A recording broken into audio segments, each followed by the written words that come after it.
God is good. 손발이 안 맞네요. All the time 하시면 됩니다. God is good. All the time. God is good 하시면 됩니다. 네. 우리 하나님은 선하신 하나님임을 믿습니다.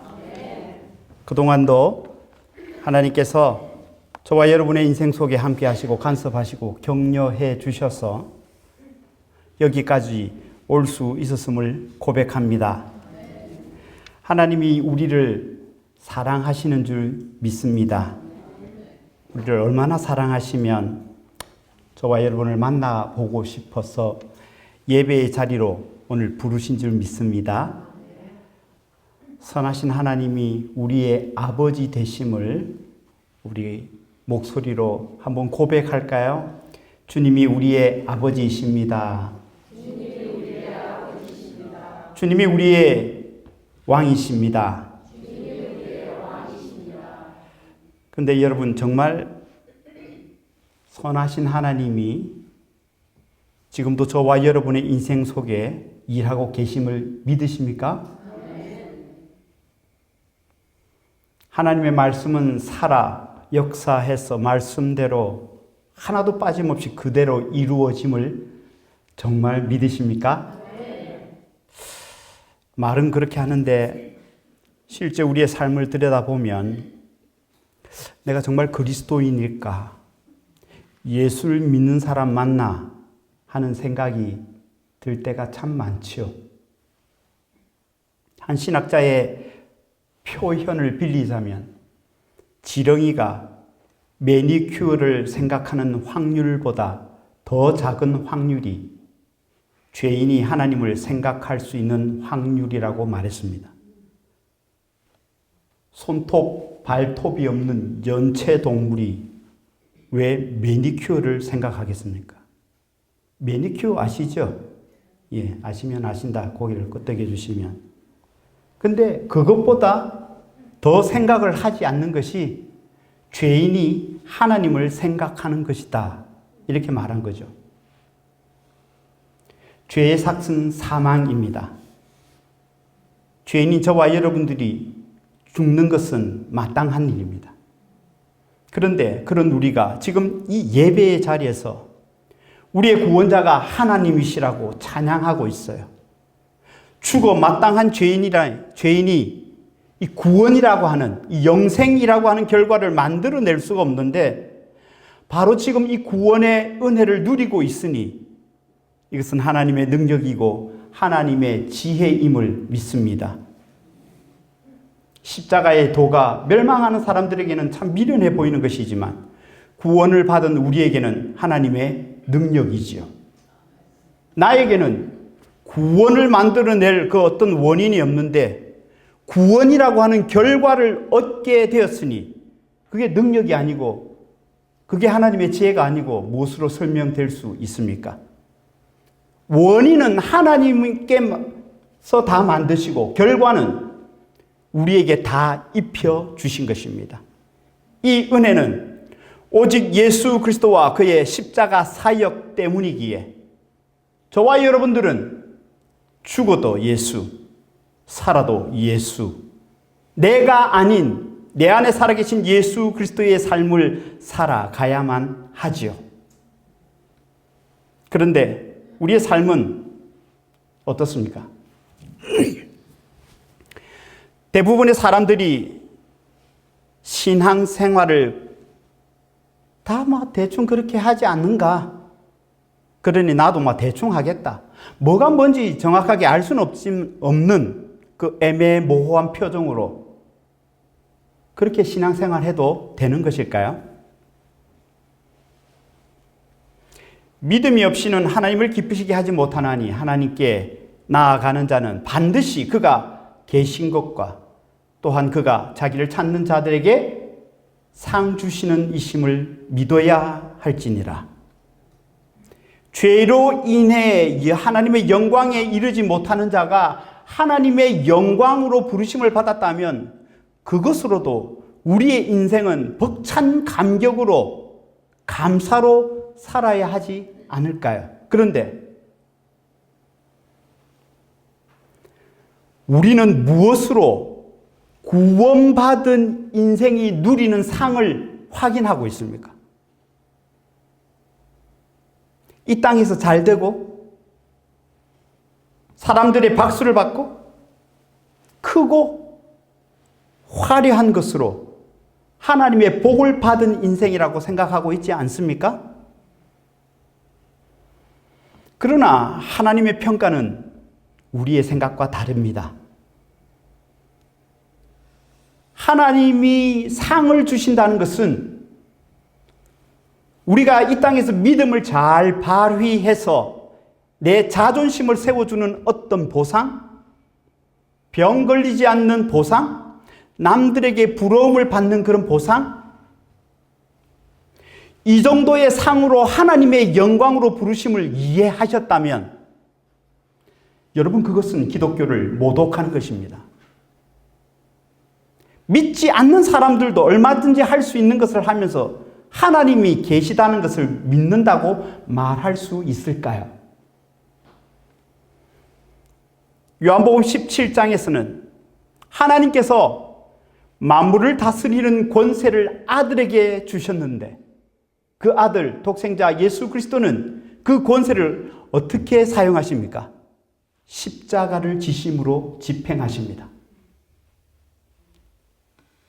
아니, 생각해 보십시오. 창조주가 못하실 게 뭐가 있습니까? 인간을 구원하기 위해 모든 좀 좋은 방법 얼마든지 있을 터인데 왜 그 수치와 모욕의 십자가로 만물을 다스리는 십자가로 왜 집행을 하시냐 이 말입니다.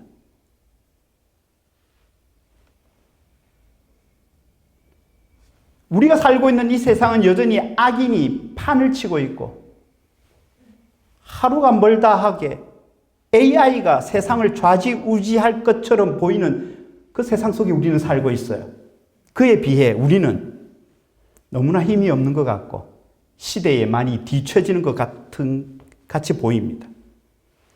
그러나 여러분, 성경은 만물을 다스리는 권세는 오직 십자가로만 집행하시고 연약해 보이는 우리는 그 주님 안에 있는 자녀라고 선언해 주십니다. 인생 내내 내 생각대로 되지 않고 예수를 믿는다는 것과 내가 삶을 살아가는 것에서 느끼는 그 어떤 간극을 채우지 못해서 그저 이렇게 살다가 끝인가 하는 생각이 드는 인생이지만 우리는 만물을 다스리시는 주님의 손 안에 있는 자녀라는 사실을 잊지 마십시다. 그렇기 때문에 힘들지만 어렵지만 이해되지 않지만 이 믿음의 길을 그래서 걷는 겁니다. 자녀된 우리만이 예수의 생명, 진리, 구원, 부활을 가지고 있기 때문이지요. 그 연장선상에서 나타나는 것이 인내이고 충성이고 고난이고 용서이고 화해이고 위로이고 기도입니다. 근데 알긴 아는데 우리의 마음대로 잘 안 돼요. 용서하고 사랑해야 하는 것 알겠는데 잘 안 되잖아요. 여러분들이 생각한 대로 다 잘 되시나요? 한번 생각해 보십시오. 꼭 이기는 것이 이기는 것일까요? 진 것으로도 하나님은 하나님으로 역사하셔서 얼마든지 당신의 뜻을 이루어내심을 믿으십시오. 내가 하는 그 모든 일들 속에는 실수도 있고요, 잘못도 있고요, 실패 등을 있어요. 그러나 그것을 가지고도 만물을 십자가로 집행하시고 다스리시는 하나님께서는 얼마든지 넉넉하게 이기심을 믿으십시다. 그래서 그것을 하나님의 은혜라고 말합니다. 은혜는 내가 실력을 갖추고 그래서 뭐든 잘 해내는 것으로 오는 것이 아니라 내가 약할 때 아무것도 하지 못하는 존재라는, 무가치한 존재라는 사실을 알 때, 매일 넘어질 때, 혼자라고 느낄 때 바로 그 자리에서 은혜를 경험하게 되지요. 왠 줄 아십니까? 내가 넘어지고 자빠지고 약해지는 그 모든 약해짐 속에 우리 주님께서 약함이 되셨거든요. 우리 주님께서 수치를 당하셨거든요. 우리 주님께서 배신을 당하셨습니다. 우리 주님께서 우겨쌈을 당하셨습니다. 우리 주님께서 모욕을 당하셨기에 우리는 그 주님 안에서 이미 승리를 누린 자로서 살아가게 되기 때문입니다. 질그릇 같은 우리 속에 보배 대신 예수 그리스도를 담고 있다는 것이 저와 여러분들이 가지고 있는 운명이요 결론입니다. 이 영광의 결론이 주어지기 전 인생이라고 하는 이 과정은 형통하게 허락되지를 않습니다. 시험 받고요, 울고 불고 삐지고 불안하고 분노하고 원망하는 것으로 우리의 인생이 점철되어 있습니다. 그 과정이 만만치 않다 이 말입니다. 어르신들 앞에서 제가 이런 이야기를 한다는 게 젊은 30대인 제가 이런 이야기를 한다는 게 좀 그렇습니다만은 인생이 만만치 않지요. 예수 그리스도를 믿음으로 영광의 결말이 주어져 있지만 그 과정이 녹록치 않은 것. 쉽고 편하고 보기 좋은 것으로 그 과정이 있지 않고 오히려 거짓과 욕심으로 가득 차 있습니다. 그런데요, 그런 것들을 가지고도 하나님은 하나님으로 역사하셔서 마침내 구원을 완성하십니다. 우리는 그런 하나님을 아버지라고 부르는 자녀들이에요. 얼굴에 내천자를 그릴 필요가 없는 거예요. 아, 저 목사 오랜만에 오더니 또 말이 좀 길어지겠구나. 아, 나 막 일찌감치 좀 접고 눈을 좀 감아야 되겠다 이런 생각하지 마시고 만물을 십자가로 집행하시는 아버지의 그 놀라운 사랑을 말씀을 통해서 확인할 수 있었으면 참 좋겠습니다. 오늘은 이 요셉이라고 하는 그 인물을 통해서 인생을 향한 하나님의 사랑이 성경 전반에서 도도하게 흐르고 있는 그 하나님의 사랑이 어떻게 펼쳐지고 있는지 한번 보고 싶습니다. 창세기 50장에 나타나 있는 이 스토리는 다 아시지요? 요셉은 형들이 요셉을 죽이려고 했고 결국 어떻게 됐죠? 애굽의 노예로 팔아버렸습니다. 그리고 아버지 야곱이 죽자 형들은 애굽의 총리가 된 요셉이 자기들을 해코지하지 않을까 하는 두려움에 사로잡혀 있어요. 성경을 가지고 오셨으면 한번 보시면요. 당시 애굽의 바로 왕이 죽으면 72일을 애도했다고 해요. 근데 지금 야곱이 죽었을 때 며칠을 애도했다고 3절에 나와 있죠? 70일을 애도했다고 나옵니다. 아주 엄청나게 큰 장례식이 벌어지고 있는 거예요. 여러분, 이런 장례식을 통해서 보여주는 것이 성경이 말하려고 하는 것이 뭘까요? 뭐 요셉이 총리가 돼서 뭐 아주 자기 자신에게 어떤 부를 자랑하기 위함일까요?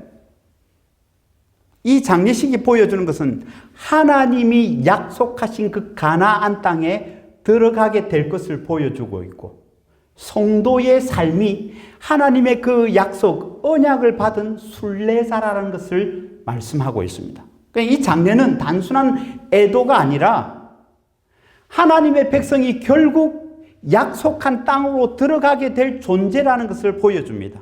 그러나 하나님의 약속이 그렇게 성취되고 그들이 가나안 땅에 들어가는 것을 보여주는 장례의 과정 속에서도 여전히 문제가 있습니다. 아무런 문제 없이 하나님의 약속의 기업을 받진 않는다는 겁니다.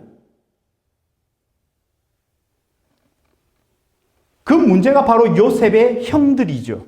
형들은 이제 아버지가 죽었으니 요셉이 자기들을 어떻게 하지는 않을까 하는 두려움 때문에 요셉을 지금 찾아온 것입니다.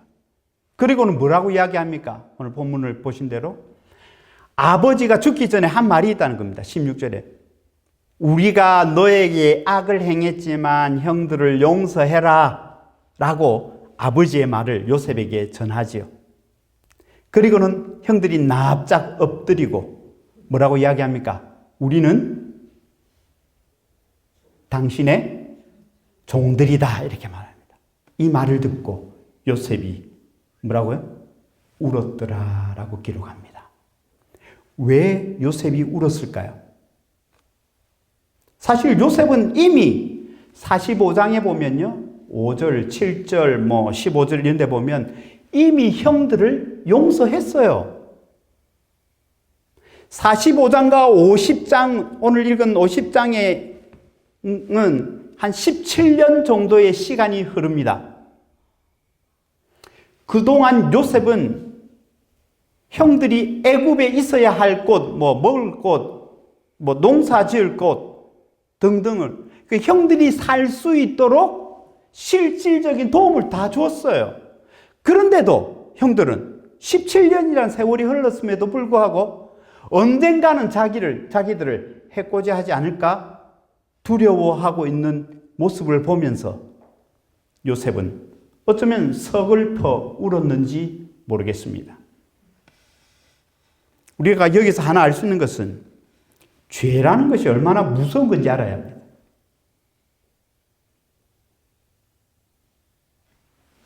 그런데 요셉은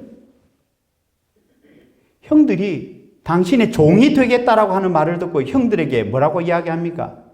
아니 형들 도대체 왜 이러냐고 그렇게 따지거나 이해하지 못하겠다라고 어떤 언성을 높인 것이 아니라 뭐라고 이야기합니까? 오늘 두려워하지 마셨어. 21절을 보면 형들을 설득한 것이 아니라 간곡한 말로 위로했다라고 말합니다. 그 위로의 내용이 무엇입니까? 요셉이 이렇게 위로하죠. 19절에 보면 두려워하지 마소서 내가 하나님을 대신하리이까. 하나님을 대신한다는 이 원문에 좀 가까운 번역은 내가 어떻게 하나님의 자리에 앉겠습니까? 이 말입니다. 내가 어떻게 형들을 다스리고 이렇게 심판할 그런 하나님의 자리에 앉을 수 있습니까? 라고 하는 말입니다. 사실 요셉은 형들을 다 구해주고 살 수 있도록 모든 것을 도와주었기 때문에 어쩌면 형들에게 좀 당당할 수 있을 것 같은데 요셉은 내가 어떻게 하나님을 대신합니까? 이 말은 한 번 더 생각을 해보십시오. 요셉은 자기 자신이 누구인지를 분명하게 알고 있어요.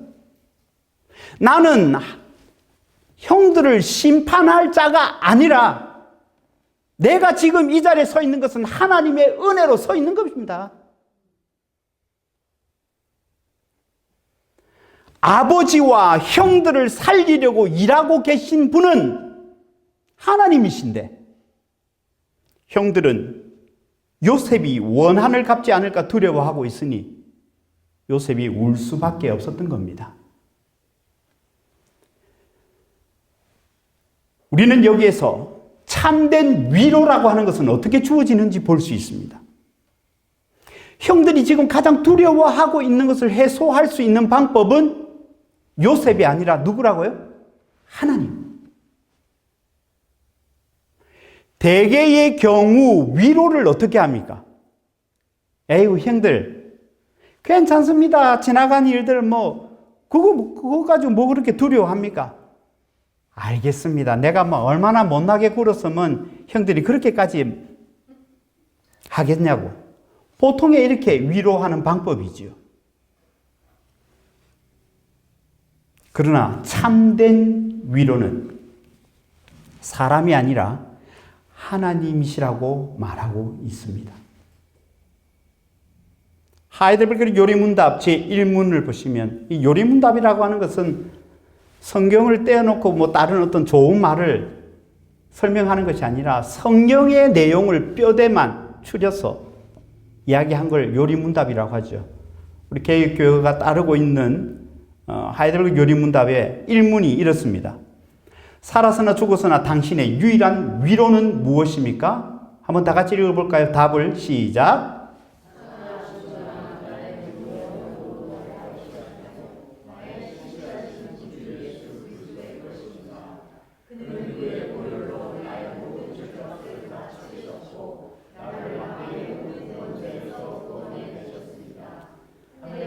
아버지의 뜻이 아니고는 머리털 하나도 떨어질 수 없도록 나를 보호하시며 과연 모든 것이 합력하여 나의 구원을 이루도록 나를 보존시켜 주십니다.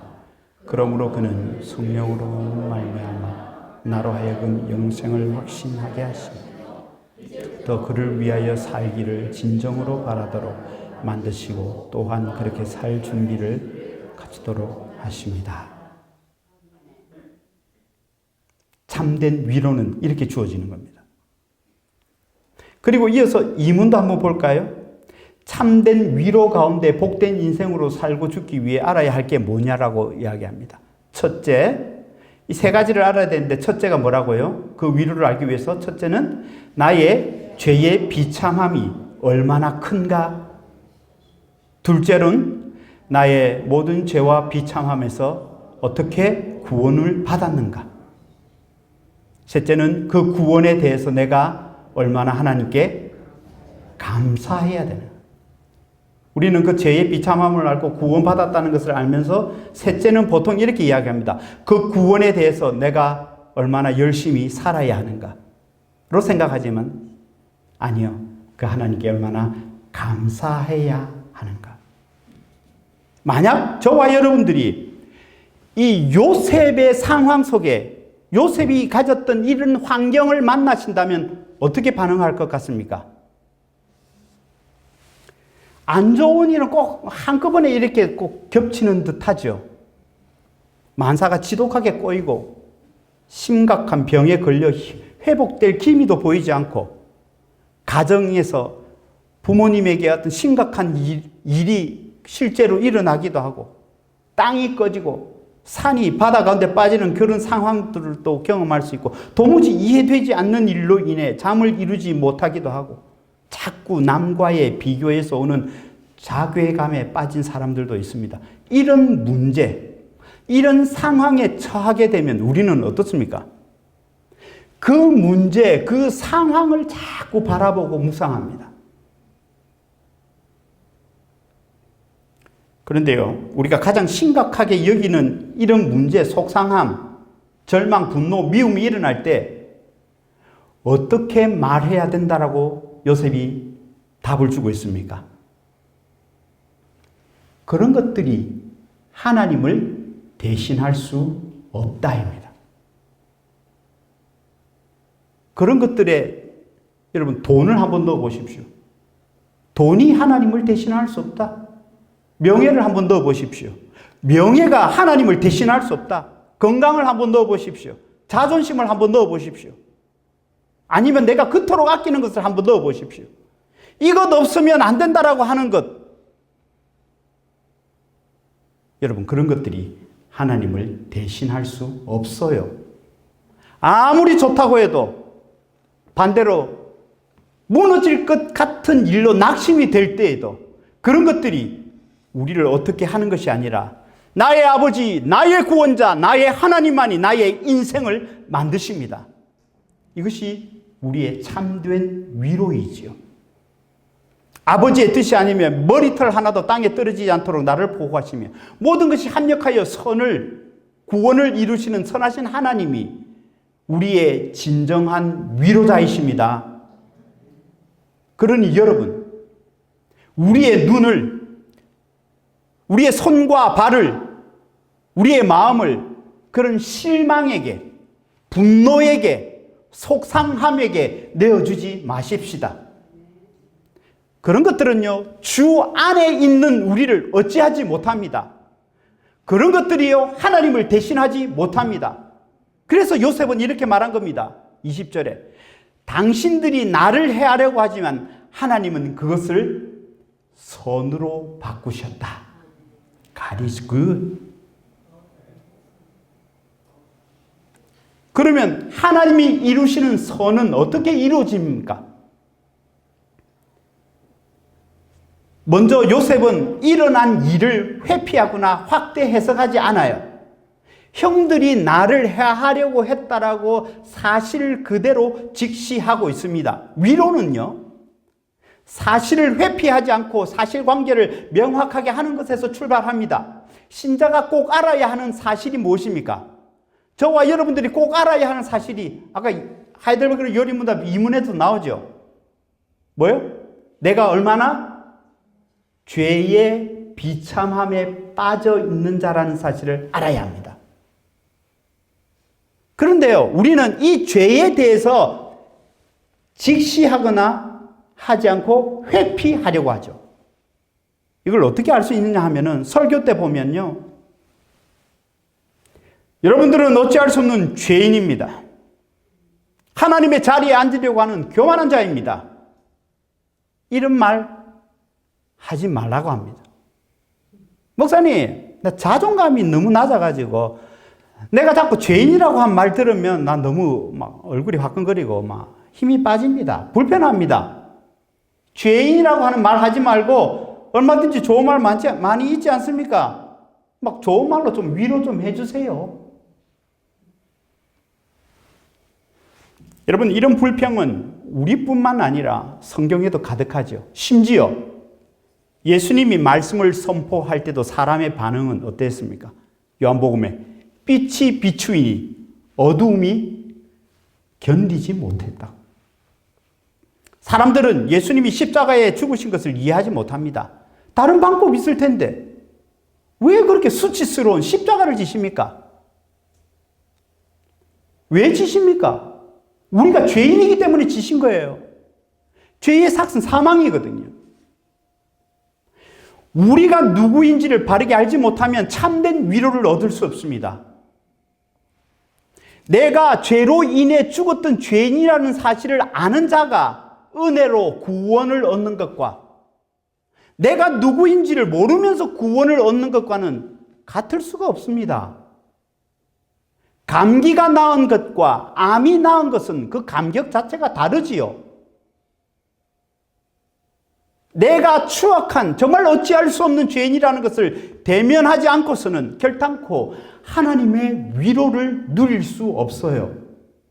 내 연약함, 나의 약함을 진지하고 진실되게 마주하셔야 합니다. 그렇다고 자기 자신을 너무 그렇게 비하한다든지 죄책감을 증폭시키는 것은 자기 자신을 마주하는 것이 아니지요. 그러면 내가 누구인지를 알게 하는 것은 무엇이 합니까? 목사가 합니까? 하나님의 말씀입니다. 그 말씀을 대할 때마다 내가 도무지 그 말씀대로 살 수 없는 자라는 사실을 깨닫게 되지요. 말씀은 죄의 비참함을 드러냅니다. 그런데 자꾸 그 말씀을, 그 비참함을 회피하려고 하죠.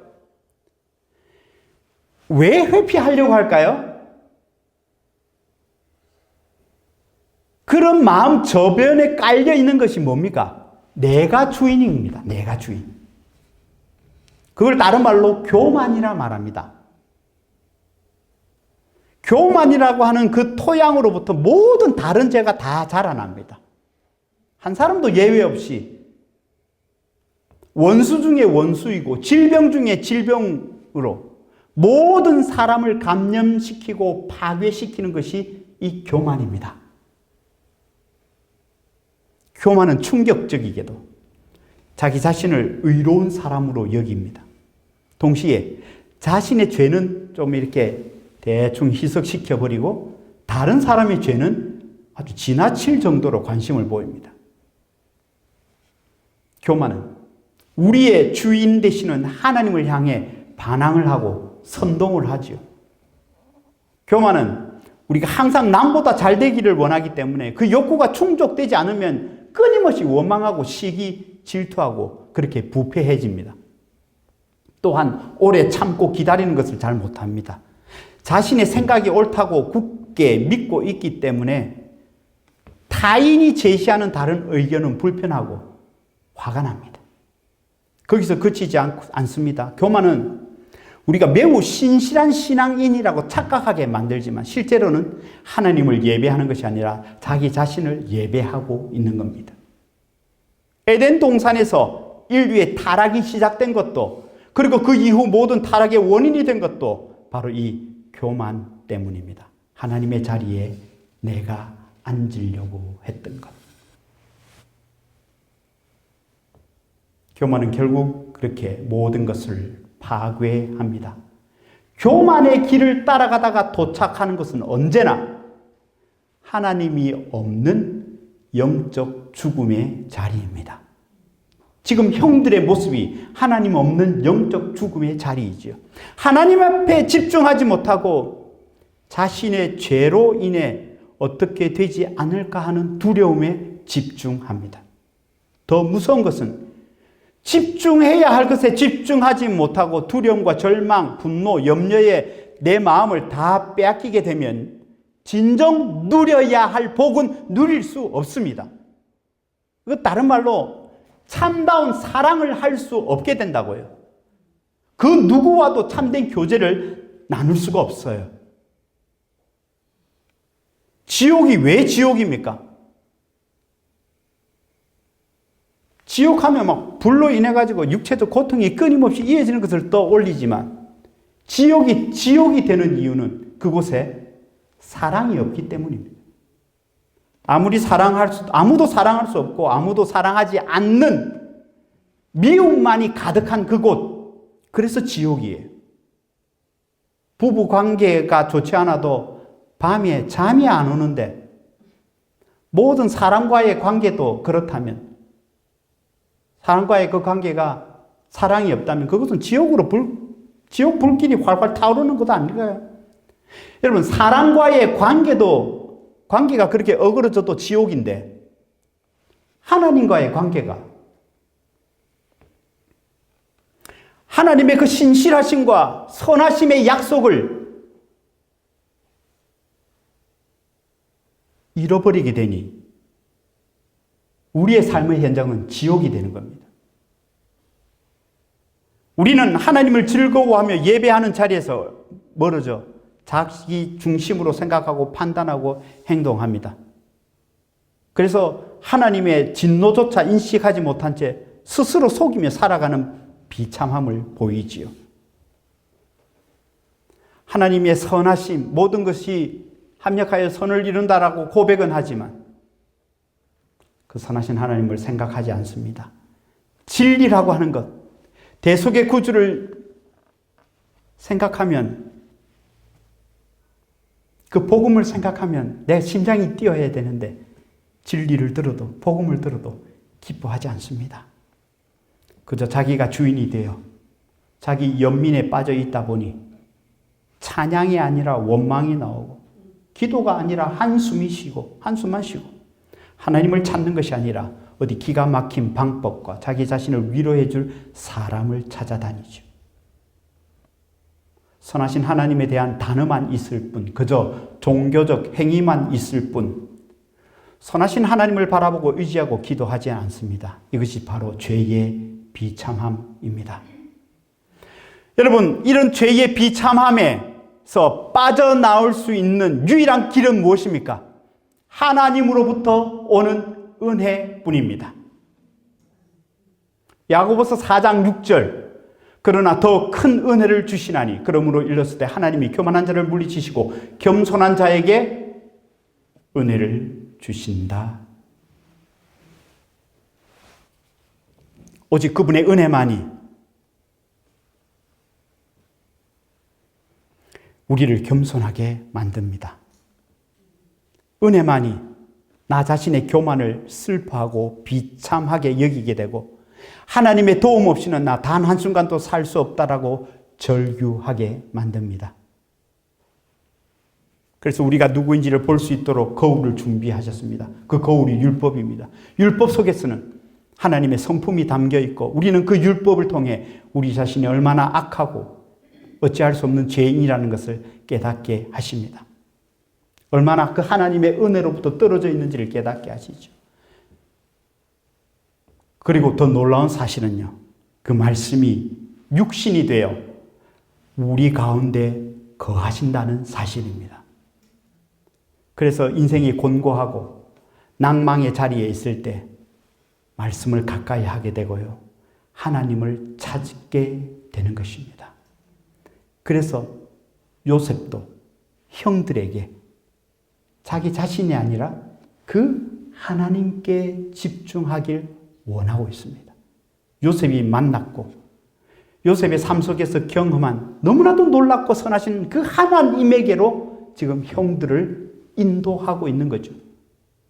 여러분들이 대단하게 여기는 그런 상황, 문제, 아픔, 절망, 우울함, 육체의 연약함, 미움 등등 그 모든 것들에 우리의 마음 빼앗기지 마시고 눈을 들어 선함과 인자함으로 우리의 인생을 뒤덮고 계시는 그 하나님만을 바라보십시다. 그 하나님은 모든 것을 선으로 바꾸어 주십니다. 한 걸음 더 나아가 기억해야 할 것은 하나님은 우리의 악함과 지독한 자기 사랑의 그 비참함 속에서도 선을 이루어 내십니다. 믿으십시오. 이것만큼 중요한 사실이 없습니다. 이걸 다르게 표현을 해보면요, 우리의 악에도 불구하고 우리의 죄도 우리를 구원해 내시겠다라고 하는 하나님의 열심은 막을 수 없다는 말씀입니다. 창세전부터 가지고 계신 하나님의 뜻은 우리의 죄에도 불구하고 심지어 죽음마저도 하나님의 선하심은 무너뜨리지 못하고 마침내 저와 여러분을 선하게 세우시는 그 하나님의 열심과 인자하심의 풍성함을 반드시 경험하게 하십니다. 간혹 이런 말을 하는 사람들이 있지요. 요셉은 나중에 총리가 되었기 때문에 그 합력하여 선을 이룬 거 아닙니까? 정말 그런가요? 결국 이렇게 좋은 결과를 주시니까 고진감래, 전화위복, 여러분 이런 것들이 성경이 말하는 하나님의 선하심이라고 생각하십니까? 만약 그것이 합력하여 선을 이루신다는 뜻이라고 한다면 소위 사람들이 말하는 그런 성공, 그 위대한 업적이 없이 그저 이름도 없이 빛도 없이 살다가 간 믿음의 선진들은 어떻게 설명할 수 있죠?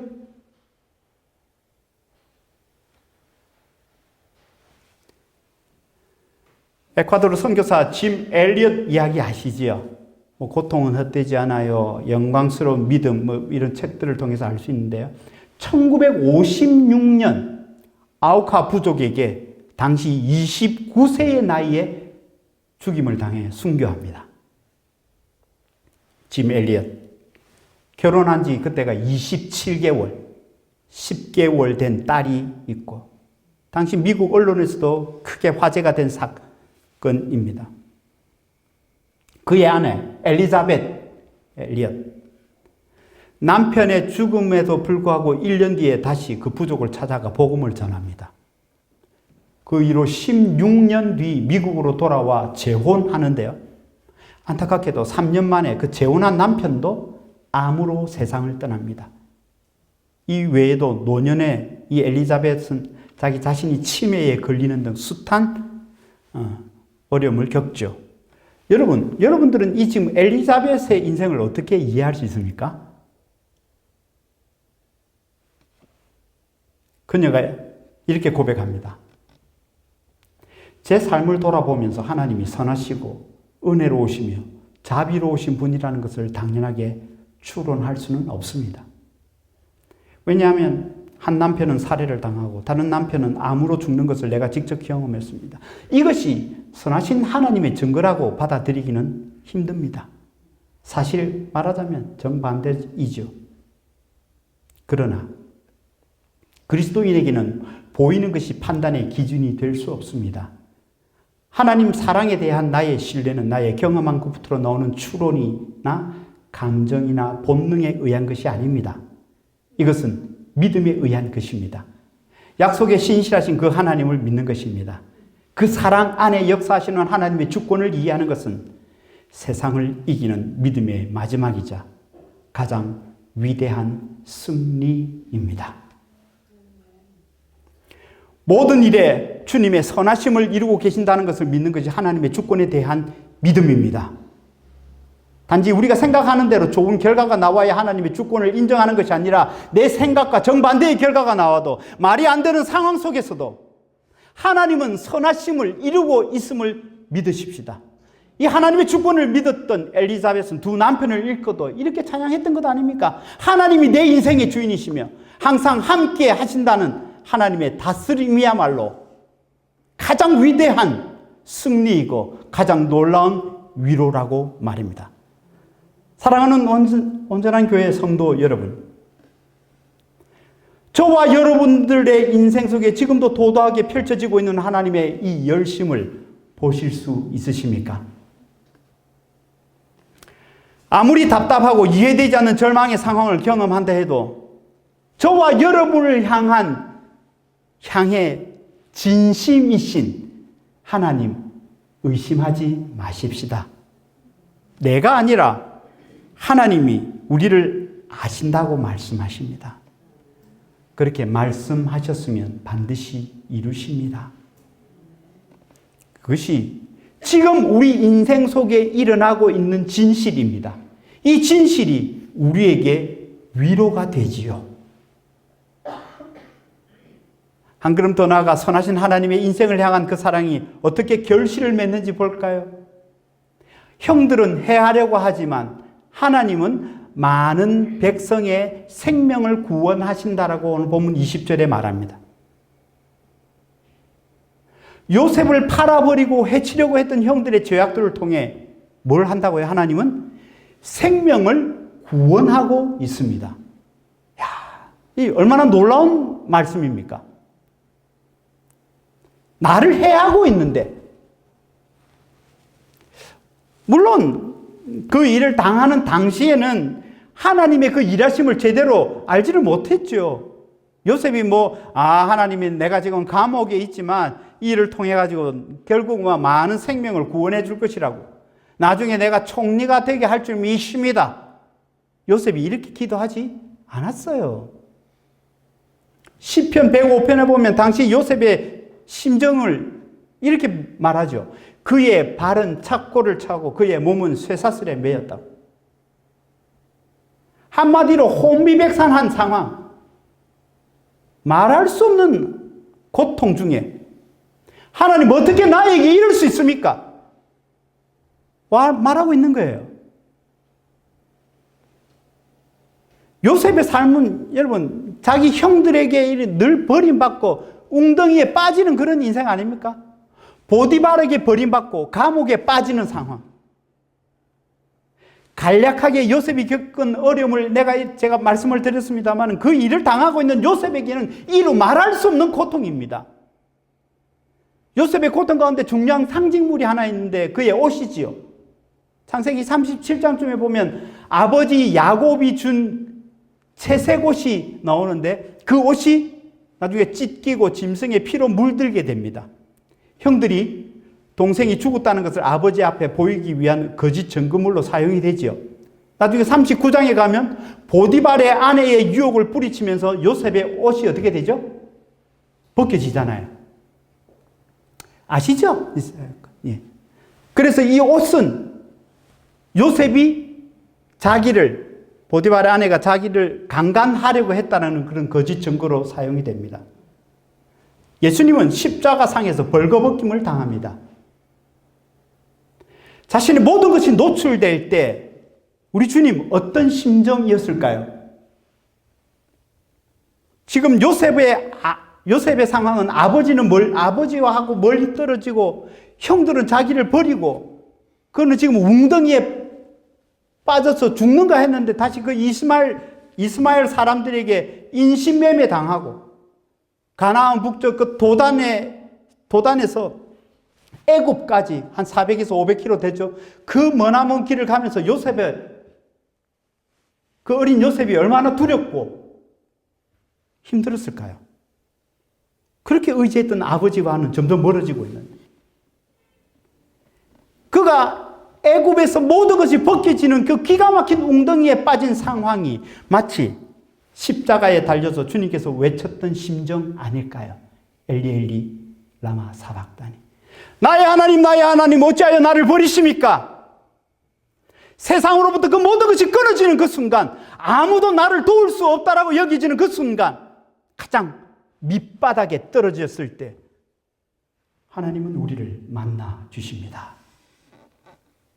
그걸 성경은 형통함이라 말합니다. 세상의 성공, 잘됨을 형통함이라 말하지 않아요. 창세기 39장에 나오는 그 형통이라는 말이 나올 때마다 그 형통이 무엇인지를 설명하죠. 여호와께서 요셉과 함께 하심으로 그가 형통한 자가 되었더라. 함께 하셨다는 것은 그의 삶이 사람들이 부러워할 만한 업적을 이룬 것으로 판단하는 것이 아니라 하나님이 함께 하셨다는 것이 형통함의 기준입니다. 다른 말로 하나님의 은혜가 임한 것이지요. 우리 부모님들 자녀들이 잘 되기를 바라는 마음에서 기도 많이 합니다. 그런데 이런 기도를 꼭 해 주시면 좋겠습니다. 주님, 우리의 아들, 딸들을 꼭 만나 주십시오. 아무것도 나를 도와줄 수 없다고 여기는 그 순간에도 그들이 주님을 만나게 하옵소서. 그런 상황에 주님을 만나지 못한다면 그것은 너무나도 가혹한 벌 아닐까요? 반대로 아무것도 나를 도와줄 수 없다라고 여기는 그 순간에 하나님을 만나는 것만큼 행복한 것은 없을 것입니다. 이걸 회심이라 말합니다. 자신의 죄의 비참함에 빠져 허우적거릴 때 그 죄를 깨닫고 그 누구도 나를 구원할 수 없다고, 누구도 나를 도와줄 수 없다라고 여기는 그 자리에 주님이 함께 하신다면 그것이 은혜가 아니고 무엇이 있습니까? 하나님의 은혜는 그 절망의 자리, 소망이 없는 자리에서 문제를 분석하고 후회하는 것이 아니라 믿음의 눈을 들어 그 선하신 하나님을 보는 것입니다. 절망의 순간에도 하나님이 나와 함께 하고 있다는 사실에 감격하여 우리 주님 앞으로 항복하고 돌아오는 은혜가 있길 바랍니다. 자신의 인생이 버림받은 것 같고 그래서 우울해지고 홀로 있는 것 같은 순간을 우리 자신도 물론이거니와 우리의 자녀들 또한 가지고 있다는 사실. 우리의 자녀들이 아무리 좋은 대학을 나오고 좋은 직장에서 칭송받는 삶을 산다고 해도 반드시 이 절망의 자리에 서게 됩니다. 그런데 그 순간에 우리 선하신 하나님 만나야 되지 않겠습니까? 그 주님을 만날 때 하나님이 나와 함께 하고 있다는 그 믿음의 눈이 뜨이게 되지요. 요셉이 그 하나님을 만났기에 지금 형들에게 이 믿음의 말을 하고 있는 것입니다. 여러분, 이것이 성공이고 이것이 형통함입니다.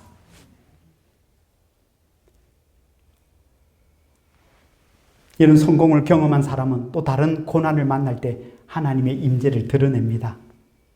모든 사람이 그 환경에 몰두할 때 아니야, 그런 것이 우리를 어찌하지 못해, 하나님만이 우리의 존재의 이유라고 외치게 되지요.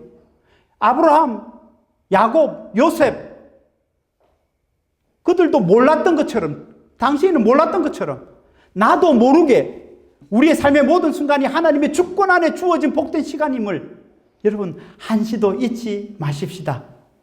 어쩌면 우리가 나중에 주님 앞에 서게 될 때 하나님께서 야, 이것이 네가 행한 열매들이야 라고 보여주시면 어쩌면 우리는 까무러칠지 모르겠습니다.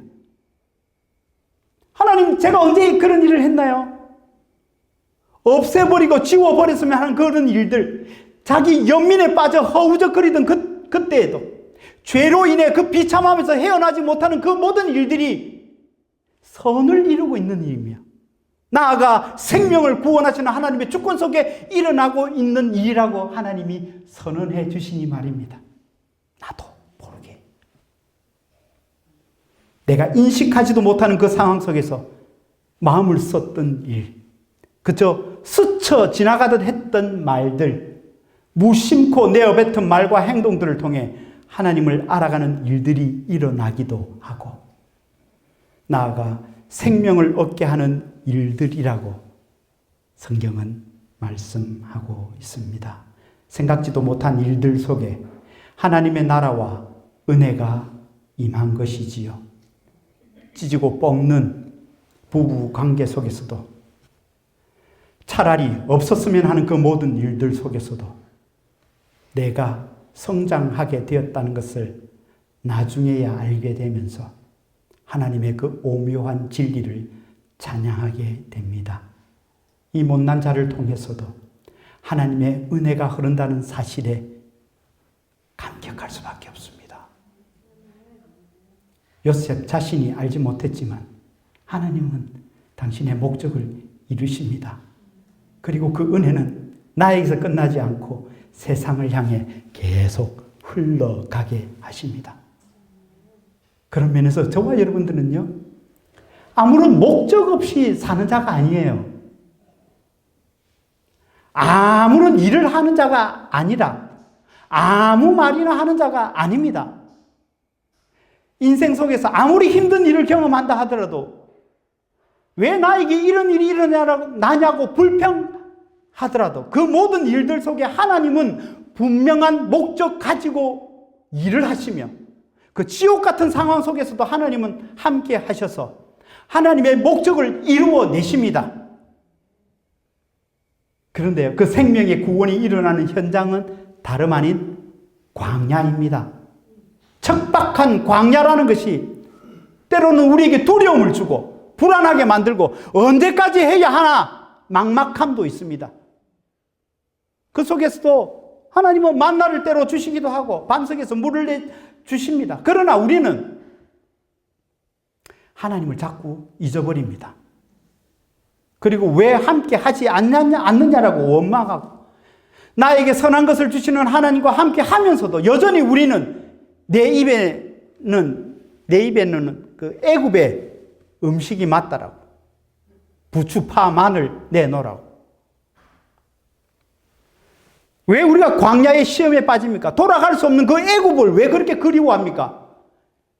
놀랍도록 6월절에 그 어린 양의 피를 보고 홍해를 그 마른 땅같이 건너는 것을 뚜렷하게 경험했지만, 그럼에도 불구하고 여전히 우리의 인생은 두렵습니다. 불안합니다. 왜요? 우리는 여전히 광야에 있기 때문입니다. 그러나 사랑하는 여러분, 기억하십시다. 우리는 광야에서 아무런 의미 없이 고생하다가 끝나는 인생이 아닙니다. 세상이 말하듯 할 수 없이 사는 자가 아닙니다. 세상은 어쩌면 그렇게 판단할지 모르겠으나 우리는 하나님의 구원을 살고 있는 자입니다. 우리가 경험하고 있는 모든 일이 하나님의 구원을 경험하는 일입니다. 따라서 여러분이 살고 있는 지금이 최고의 인생을 살고 있다는 것을 믿으십시오. 왜냐하면 살아계신 하나님이 함께하고 있는 인생이기 때문입니다. 우리의 시선을 지금 당하고 있는 문제에 빼앗기지 마시고 인생 전체를 바라보십시오. 한순간 힘들 수 있어요. 그러나 그것이 하나님의 구원을 이루어내는 일이기에 사실은 내 생의 최고의 시간을 같이 지나고 있는 것입니다. 하나님의 주권을 알았던 요셉은 그래서 형들에게 하나님이 형들을 살렸기 때문에 그 하나님을 의지하라고 말하고 있고, 불안, 두려움이 하나님을 대신하지 못한다라고 말하고, 그 무엇도 하나님의 손에서 빼앗지 못한다라고 말합니다. 독생자 예수 그리스도까지 아낌없이 내어주신 주님께서, 그 하나님께서 무엇을 우리에게 내어주시지 못하겠습니까? 왜 그 한없는 사랑을 자꾸 잊어버립니까? 하나님의 사랑을 알았던 요셉은 하나님의 사랑에 대한 그 삶을 살아갑니다. 오늘 본문 끝에 형들을 위해서 모든 것을 내어줍니다. 나누어 줍니다.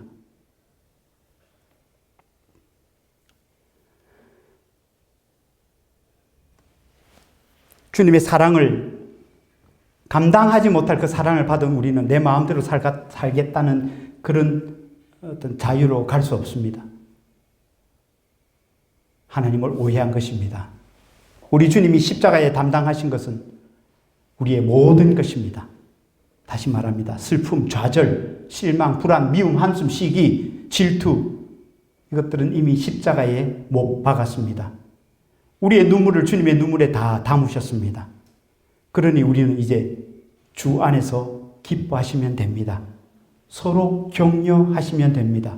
서로의 짐을 대신 져주시며 서로를 칭찬하며 사랑하며 살아가십시다. 우리의 욕심, 우리의 정욕을 주께서 다 담당하셨으니 이제 서로 그렇게 나누면서 살아가십시다.